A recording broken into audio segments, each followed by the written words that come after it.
At 6 now, they risk their lives for the freedom that many of us take for granted. They face bullets, rockets, and bombs, and most of them do it without ever hearing a thank you. That's right. These are the men and women who stare down death. So do our veterans deserve 10 minutes of our time? ABC 15 investigator Lauren Gilger found they're often getting less than that at a time when they need us most. It's a disgrace. A total disgrace. These two veterans don't want to reveal their identities. They're afraid the VA won't like what they have to say. Until recently, both worked at the VA's National Call Center right here in Phoenix, answering calls from veterans and their families who had questions about benefits. They earned it, whether they were in war or not in war. They served their time. Both men were let go from the VA call center. It wasn't because they didn't do a good job getting vets the help they deserved. In fact, both said they never had a complaint. Their big problem? They gave the veterans too much of their time. Everyone in the call center has a specific time in which they have to meet. The policy is spelled out in black and white in the VA's own documents.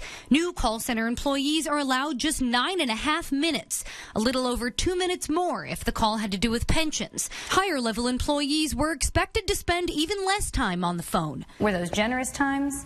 Not one bit. You hit that time or you'll be penalized for it. And by penalized, he means fired. They will release you if you can't meet the standard. Is that what happened to both of you? Yes, correct. I can't help you if you don't tell me. Terry eBay has a similar story. He averaged just over 12 minutes a phone call.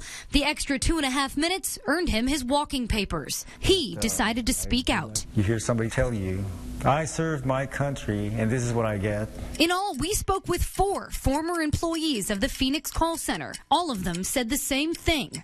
While the VA claims it's all about world-class customer service, the whistleblowers say actions speak louder than words. You just want the veteran or the veteran's family member off the phone as quick as you can. Answer their questions, just get them off the phone and pick up the next caller. And that often meant withholding information veterans could have benefited from. The policy is, if they didn't ask, you don't bring it up. It did the veteran an incredible disservice. The VA denied the claim and defended their call time policy, saying timeliness of client contact management ensures the VA is effectively serving the many veterans, survivors, and others who call. The former call center employees say they were pressured to get vets off the phone, adding some workers were even given bonuses for getting through calls quickly. You listen to them on the phone and you think, wow, I would never want my mother or father treated like that on the phone. But these individuals will get 80 calls a day, and they'll be able to do that only because they have to cut the veteran off. And it's not just vets who are given the rush. So you have a widow crying on the phone and you have to cut her off. Yeah, you have to cut that widow off. All of these men, veterans themselves, said to save their jobs would have cost them their dignity. For myself, I'm embarrassed. I apologize to any veteran out there that might have not got the service that they deserved. But I'm hoping in the future they will. The VA declined an on-camera interview for this story, but answered our questions in writing. A spokesperson said veterans are satisfied with the service they get from the call center and cited client satisfaction scores to prove it. So if you're a veteran, we want to hear from you. How has your experience been using the VA benefits hotline? Find our story on abc15.com/investigators and send me an email. A report from the ABC 15 investigators prompting an Arizona congresswoman to take action. She wants to help America's veterans get the help that they've earned. Yeah, I was thinking about this since your story aired. Representative Kyrsten Sinema reacting to our story that uncovered internal complaints within the VA's National Call Center. We heard from ex-employees who say the VA's policies are letting down veterans. ABC 15 investigator Lauren Gilger has more on the controversy and what Sinema says she hopes to do about it. I can't even imagine what it would be like if you are a widow who's calling to inquire about benefits. Congresswoman Kyrsten Sinema says something's wrong at the VA call center. You call about benefits, but you're also in a place of great grief. Vets and their families aren't getting the respect they deserve. To have someone who's required to shuttle you off the phone in less than 10 minutes is, in my opinion, a really harsh way to treat someone who is dealing with such great stress. Sinema Sinema says it has to change. The Congresswoman agreed to sit down with us after seeing our story, but she's not the only person who has come forward. In the 2 weeks since we first told you about the call center's policies, many of you reached out.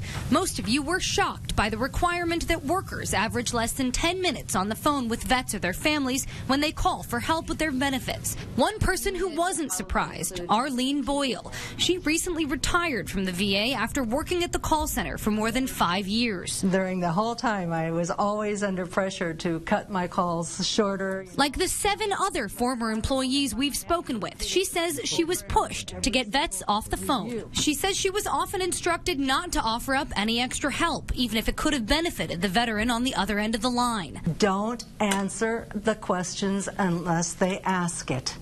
Don't offer additional information. VA Undersecretary Allison Hickey runs the Veterans Benefits Administration. In my interview with her, she defended the call center policy regulating the average talk time for employees. Where's a balance in terms of getting to as many veterans as possible to answer their questions and staying on the line a long time? Hickey said exceptions are made. Workers could go to a supervisor if a particular vet needed more time.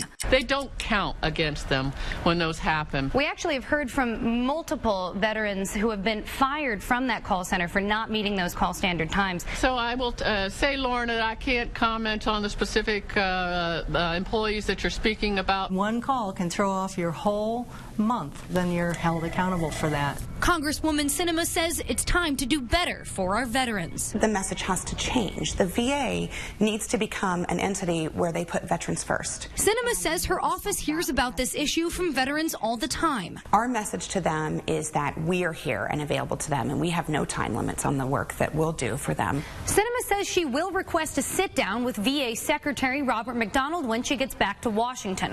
Her hope is that he'll be receptive to the feedback from her office, as well as the veterans we've heard from. She also said she'd asked McDonald if the VA needed more resources from Congress to serve our veterans in the best way possible.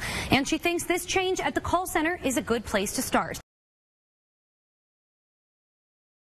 Harsh critics today on Capitol Hill at a hearing trying to bring justice to millions of veterans let down by the VA. ABC 15 investigators broke the news about big problems at the VA's national call centers. Investigator Lauren Gilger joins us live with new information on this. What have you found out? The House Veterans Affairs Committee grilled the VA today about this report from the Inspector General. It found a national call center is failing the homeless veterans it's supposed to serve. Veterans like the man you're about to meet, who lives right here on the streets of Phoenix. I've been homeless here for about 2 months here. Mason Lee Wilson knows Phoenix in a way most don't. He's constantly fighting all the time. Calling his life hard an understatement. It's the next step to Vietnam, because Vietnam, there was combat. These streets is combat. Sometimes, you know, you have people that rob, steal, and all that. Wilson found himself on the streets after moving here from L.A. He has paperwork qualifying him for subsidized housing, but says he immediately ran into problems getting help from the VA. The way they treat veterans here is like you're a prisoner of war, okay, in your own country. He called the hotline designed to help homeless vets. They told him he'd have to wait 30 days to talk to someone, another month on the streets. And as bad as his experience has been, some vets have it even worse. A recent Inspector General's report looked at all the calls made to the Homeless Veterans Hotline in 2013. Nearly 80,000 in all. The results are staggering. More than a quarter of vets were forced to leave a message on an answering machine. Receiving a call back, a tough proposition when you call the streets home. Most veterans I talk to, they give up.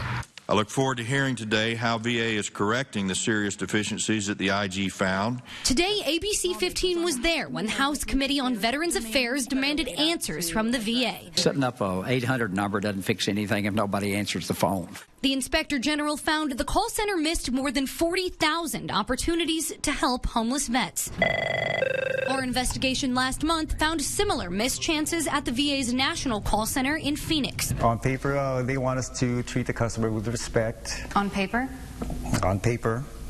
Was it different in reality? It's a lot different in reality. Terry eBay is one of 5 former call center employees we spoke with who worked answering calls from veterans and their families about their benefits at the VA's Phoenix call center. Several of them, like Terry, were fired. Fired after failing to meet a VA edict requiring employees to average less than 9.5 minutes on the phone per vet. You just want to get the veteran's family member off the phone as quick as you can. eBay and the other employees said the policy was a nightmare that left them feeling like they let vets down. Sometimes you can feel, the pain in their voice, but there's only so much you really can do. As for Mason Lee Wilson on the streets of Phoenix, he says the kindness of strangers is a better bet than getting support from the government he served. I have had people come up and say, well, you're a veteran here. They assist me. VA will not assist veterans. Still, with a heart full of hope, he has this message for his fellow warriors walking our streets. I said, no, don't give up. You got to keep going, keep going. It's still unclear what action the House committee will take. As for us, the ABC 15 investigators aren't letting this go. We put out requests for more information from the VA to see just how big this problem is. And Representative Kyrsten Sinema has also promised to look into the issue. We'll keep you posted on what action she takes. They answered the call when their country needed them. So why are American veterans who are desperate for help getting a busy signal from the government they served? ABC 15 investigator Lauren Gilger uncovering yet another way the VA is letting our vets down. Well, I'm not here to listen to that. I gotta go. Bye. Whether it's getting hung up on or getting a busy signal, the ABC 15 investigators found the majority of veterans calling the VA's national hotline to ask about their benefits aren't getting the help they need. The American people should know that this is how we're treating our veterans who are keeping us free. In November, several workers fired from the VA's benefit call center in Phoenix sat down with us. All of them said they were fired for not meeting VA guidelines. Guidelines requiring employees to spend an average of less than 10 minutes on the phone with each veteran. They will release you if you can't meet the standard. Is that what happened to both of you? Yes. But new information recently obtained by the ABC 15 investigators reveals most of the calls coming into the hotline never get through to a VA representative. VA records show in 2014, a whopping 55% of vets never spoke with a person. So far in 2015, that number is even higher, 59%. It's just, it's ridiculous. Tom Boyle served in the U.S. Navy for 3 years. I was very proud to be a sailor. He was injured in the line of duty and discharged. A lot of work, a lot of dedication. I just loved it. But when it came to accessing his benefits because of that injury, he says the VA let him down. You wait like 45 minutes to an hour, and then, I got frustrated and hung up because I couldn't get through. He said he called again and got hung up on. Another time, he called and never got through. Oh, I was mad. I was frustrated. I felt that I was being let down and that I had to go again through the whole process of doing what every other veteran does, is call the call center and wait and wait and wait. As a veteran, how does it feel to be disconnected, to be cut off like that? It's not right. The VA turned down an on-camera interview, but they did tell us the blocked call rates are high because, quote, demand for information from the National Call Center continues to climb. But we found, according to their own data, the number of people trying to contact the call center has actually gone down in the last 3 years. During the same time, they increased their staffing nationwide by 30%. I'm investigator Lauren Gilger, ABC 15 News. Lauren, thank you. We asked Senator John McCain about the new developments in our investigation of the VA call center. In a statement, he said these allegations further add to the VA's disappointing history of denying timely and quality care to veterans. He added clearly the VA still has a long way to go to earn back the trust of our service members.